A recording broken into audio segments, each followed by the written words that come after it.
Hey everyone, if you want to make your own podcast but you don't know where to begin, Spotify for Podcasters makes it super easy. They've got everything in one place, it's totally free, and you can make money while doing it.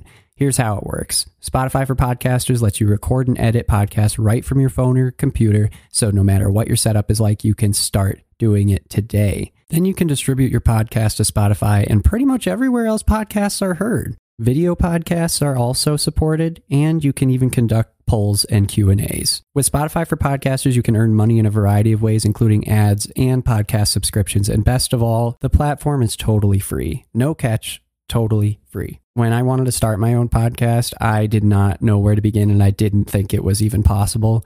And Spotify for Podcasters made it happen. They made it easy, they made it quick, and I am doing something that I love. What more can I ask for? So if you're interested in starting your own show, you can do it, and I highly recommend you give this a try. Download the Spotify for Podcasters app or go to www.spotify.com/podcasters to get started.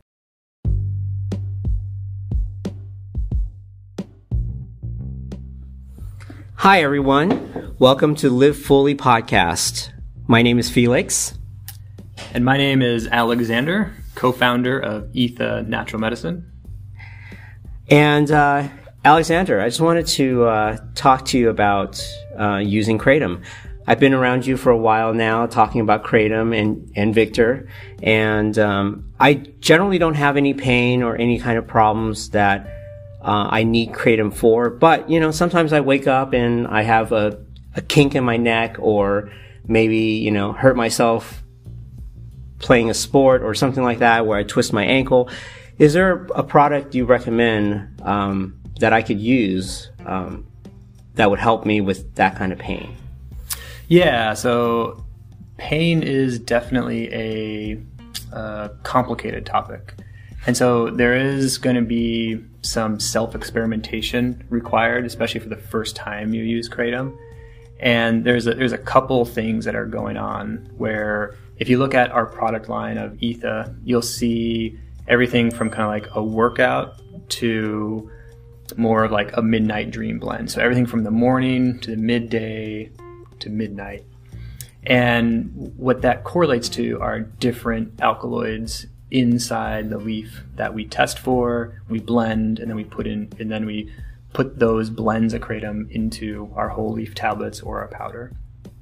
And so because pain can be either more like acute, like it can be something causing the pain, or sometimes, as you mentioned, like when you wake up, it can be that you slept on something wrong and then the body kind of like is tightened in that area, and so maybe the muscles are tight around it. And so I would say that it would be good to start with like a sunrise or a sunset and try to understand which one works for you in that situation. And on top of that, because everyone is different, I mean, everyone metabolizes food and drugs differently. It's just, I mean, my personal makeup is a little bit different than yours. And so I can't necessarily recommend, okay, take 5 tablets and you're perfect. And so what we do is, it's a common method of getting into Kratom or figuring out for the first time would be what's called self-titration, which means taking a little bit of Kratom, seeing kind of how you feel in 15, 20 minutes. And that's the benefit, is that Kratom interacts with our system and our receptors in a very fast manner. We're talking 15, 20 minutes, maybe half an hour, kind of depending how much like food is in your stomach or how that side is. And so it's important to take a little bit, see how you feel, then add a little bit more, see how you feel, and keep increasing that until you get to like a threshold amount or a personal amount that works for you. And so that's what I did when I first got into Kratom. I took a small amount, increased, and I found out that about 2.5 or 3 grams when it's a sunrise, which is somewhere in the 1.2 to 1.5% active ingredient, that works really well for me. And so now every time after that, that's kind of where I start. But then what I also do is that sometimes my pain is different. So even though 2.5 grams works really well for me most of the time, if my pain is really bad that day, I'll take like 16 tablets, which would be more like, I don't know, 5 grams, or like close to like 4.5 to 5 grams. And so that's the other part too, is that even though you kind of do Kratom the first time, kind of understand how it works for you and kind of what your body, how your body responds to it, there's always that kind of constant understanding your own body. Okay, is this working for me? Okay, no, like I can still feel my pain, still distracting. Okay, let me take some more Kratom. And then I kind of slowly do that each and every time, just depending on how variable my pain is. I see. And you were talking about acute pain versus like a longer duration kind of pain. Yeah, so like because our body can compensate for pain, our muscles will tighten up around it. Well, things will kind of, like, we'll shift our weight. If one muscle is being overworked, our body will kind of naturally change, and kind of like, and we don't necessarily realize it until, oh, that other muscle is like really sore. Like, oh yeah, like this part of my back is really tight. And that's kind of, for me, the difference between, say, our sunrise versus our sunset. When I realize that my pain is like super tight muscles and like protecting itself. And so sometimes too, like when I wake up and I've slept on something in a weird position, everything's really tight and stiff around it, I'll typically use more of a sunset, which has more of like a pain-anthing muscle relaxer alkaloids in it, versus sunrise is more around the mitragynine with more of the vasodilators. So that's kind of how I differentiate between the two. Okay. Well, that's very interesting. So basically, I need to try a lower dose and then increase it until I get to the point where I feel that the effectiveness of it is enough for me, and then I kind of know what that amount is. Yes, perfect. Yep. Right. Okay, that's great, because I don't take medicine that way. You know, normally if you take any kind of pharmaceutical medicine, it's either 1 pill or 2 pill, or it's not like that.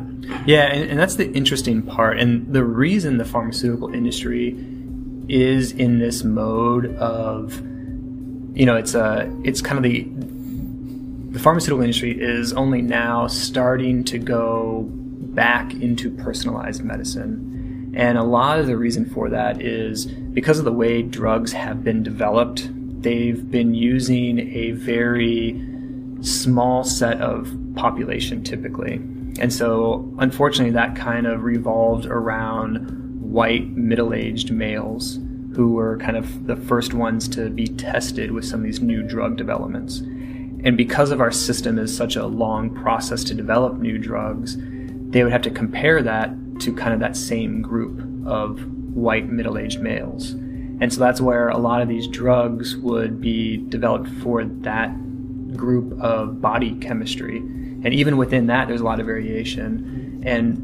And so that's where, you know, only more recently do we see drugs that are developed for female bodies, which have a very different hormone cycle or system. Different populations from different regions across the world have different genetic evolution that allow drugs to work in different ways. And so we have, I think that was first really started with some of the heart disease medications going towards African American populations had a much different reaction to certain drugs, just wouldn't work. And so there is that complication that pharmaceuticals know about, but at the same time, it's just such a long process to develop new drugs that it's only more recently they've started to do that, which means it's kind of 10 years after they start doing that, maybe drugs will be released. Right. That's great. And I remember talking to you before about your pains that you got, I think, in high school, when you started developing some pains. So with Kratom, can anybody of any age take it, or do you have to be a certain age to take it for safety reasons or for effectiveness? Yeah, so Kratom is widely unregulated, and that's part of, and being unregulated has been good in some senses that it's been available to people in almost most states. But then the unregulation has also caused problems because I as a consumer don't know what I'm getting. And that's actually what prompted Victor and I to start ETHA Natural Medicine was that we import kratom directly, we test it, we verify it, we quantify how much active ingredient is in that plant, and then we specifically blend those kratoms into our premium products to give that consistent alkaloid profile. In addition to that, because of the legacy of kratom where it's been sold in kind of convenience stores, it has been maybe not perceived the best. And so what is happening is the American Kratom Association is implementing kind of baseline regulation, which would be around proper labeling, testing, putting certificates of analysis accessible from the package with like a QR code or labeling it directly on the package. And in some cases, based on the local law, putting an age restriction of 18 or sometimes 21 based on those kind of local municipalities. And that's kind of just good advice for any compound, any food-like product like kratom, where, I mean, if you're under 18, definitely talk to your parents about it. I mean, it's something that has almost, I think the ancient Greeks had a much better term for everything in the world, calling it kind of a pharmacon, which meant that anything in this world can either be beneficial or poisonous. It all depends on how and how much is used. Right. And that's really true of anything. I mean, even sugar. Sugar is something that's a simple carbohydrate, that's energy that, for the most part, we need sugars. But yet, if I do nothing but consume sugar, it's going to destroy my body. And so it goes back to that kind of knowing, understanding what it is.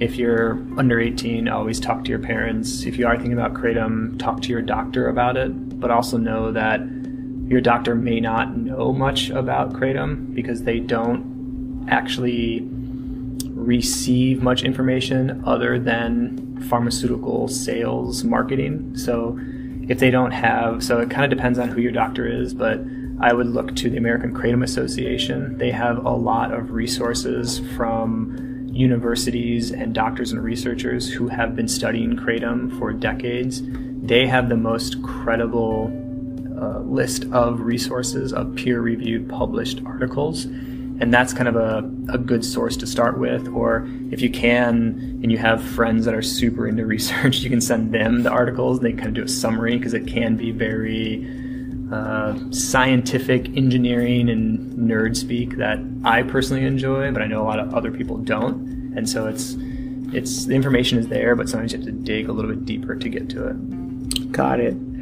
Well, thank you very much, Alexander. That's a lot of information to take in, but one great information. And this is the end of this episode. And thank you for joining us. And remember, live fully. Thank you again, everyone. Bye-bye.